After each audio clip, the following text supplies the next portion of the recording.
राधे राधे। राधा रानी की कृपा आप सब पर सदा बनी रहे। आज हम शीतला माता की कथा सुनेंगे, तो चलिए हम शीतला माता की कथा शुरू करते हैं। एक गांव में ब्राह्मण दंपत्ति रहते थे। दंपत्ति के 2 बेटे और 2 बहुएं थी। दोनों बहुओं को लंबे समय के बाद बेटे हुए थे। इतने में शीतला सप्तमी का पर्व आया। घर में पर्व के अनुसार ठंडा भोजन तैयार किया गया।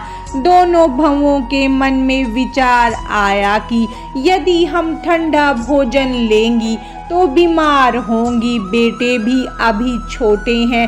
इस कुविचार के कारण दोनों बहुओं ने तो पशुओं के दाने तैयार करने के बर्तन में गुपचुप 2 बाटी तैयार कर ली। सास बहू शीतला की पूजा करके आई। शीतला माता की कथा सुनी। बाद में सास तो शीतला माता के भजन करने के लिए बैठ गई। दोनों बहुएं बच्चे रोने का बहाना बनाकर घर आई। दोनों ने बर्तन से गरम गरम बाटी निकाली, चूरमा किया और पेट भरकर खा लिया। सास ने घर आने पर बहुओं से भोजन करने के लिए कहा। बहुएं ठंडा भोजन करने का दिखावा करके घर का काम करने लग गई। सास ने कहा, बच्चे कब के सोए हुए हैं, उन्हें जगाकर भोजन करा लो। बहुएं जैसे ही अपने अपने बेटों को जगाने गई तो दोनों बच्चे मृत थे। ऐसा शीतला माता के प्रकोप से हुआ। दोनों बहुओं ने रो रो कर अपनी सास को सारी बात बतलाई। सास ने दोनों को बहुत सुनाया और कहा कि अपने बेटों के लिए तुमने शीतला माता की अवहेलना की है। दोनों घर से निकल जाओ और दोनों बच्चों को जिंदा स्वस्थ लेकर ही घर में कदम रखना। दोनों बहुएं अपने बच्चे को टोकरे में रखकर घर से निकल पड़ी। जाते जाते रास्ते में एक जीर्ण वृक्ष आया जो खेजड़ी का वृक्ष था। उसके नीचे 2 बहनें बैठी थी जिनका नाम ओरी और शीतला था। दोनों के बालों में जुएं थी। बहुएं काफी थक गई थी।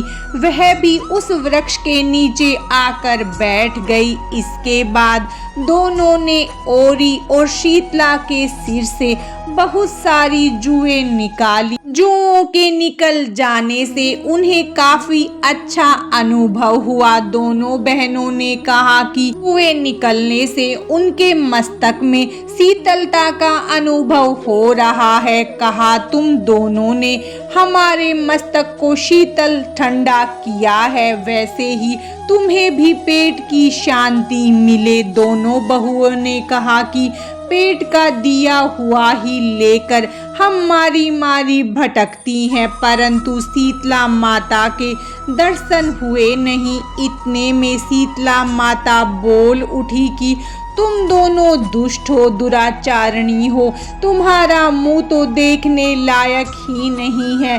शीतला सप्तमी के दिन ठंडा भोजन करने के बदले तुम दोनों ने गरम गरम खाना खाया। इतना सुनते ही दोनों बहुओं ने शीतला माता को पहचान लिया। दोनों माता शीतला से वंदना करने लगी। दोनों ने कहा, माता हमें माफ कर दो, हमने अनजाने में भोजन कर लिया था। हम दोनों आपके प्रभाव से वंचित थे।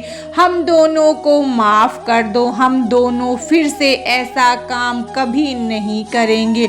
दोनों की बातें सुनकर माता शीतला को उन पर तरस आ गया और उन्होंने दोनों बच्चों को जिंदा कर दिया। इसके बाद दोनों बहुएं अपने बेटे को लेकर घर लौट आई और उन्होंने बताया कि उन्हें शीतला माता के दर्शन हुए थे।